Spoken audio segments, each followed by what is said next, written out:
সোহরাওয়ার্দী উদ্যানে আছেন সহকর্মী মনিরুল ইসলাম মিন্টু। হেফাজতে ইসলামের মহাসমাবেশের এই মুহূর্তের খবর জানবো তার কাছ থেকে।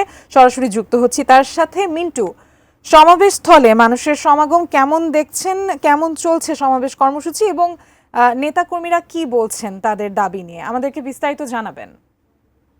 ফজর নামাজের পরপরই কিন্তু বলা যায় যে হেফাজতে ইসলামের বিভিন্ন পর্যায়ের নেতাকর্মীরা তারা শুধু ঢাকা মহানগরী নয়, সারা বাংলাদেশ থেকেই তারা এসেছেন এবং দীর্ঘ প্রায় এক যুগ পরে তারা এরকম মহাসমাবেশ করছেন।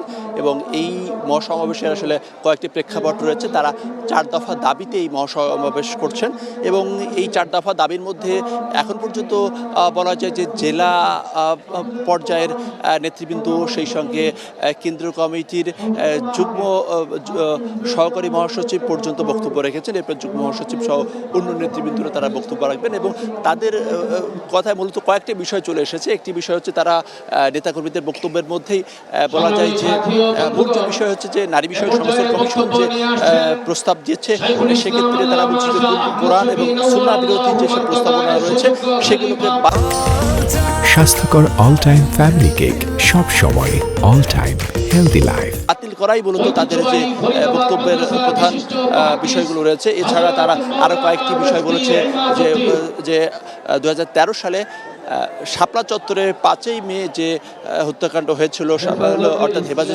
হেফাজতে ইসলামের নেতাকর্মীদেরকে যে হত্যা করা হয়েছিল, সেই হত্যাকাণ্ডের বিচার দাবি করছেন এবং এই বিষয়ে তারা একটা সুষ্ঠু তদন্ত কমিটি গঠন করে সেই বিচার দাবি করছেন। এবং কোনো নেতা বলছেন যে শাপলা চত্বরের ওই ঘটনার বিচারের আগে নির্বাচন নেই, এমনও আসলে কোনো বক্তা বলছেন। এবং এর পাশাপাশি আরও বিষয় রয়েছে যে সংস্কার কমিশনের প্রস্তাবনায় বহুত্ববাদের কথা রয়েছে, সেই বিষয়টিকে বাতিল করে আল্লাহর উপর পূর্ণ আস্থা এবং বিশ্বাস, সেই বিষয়টি নিয়েও তারা বক্তব্য রাখছেন।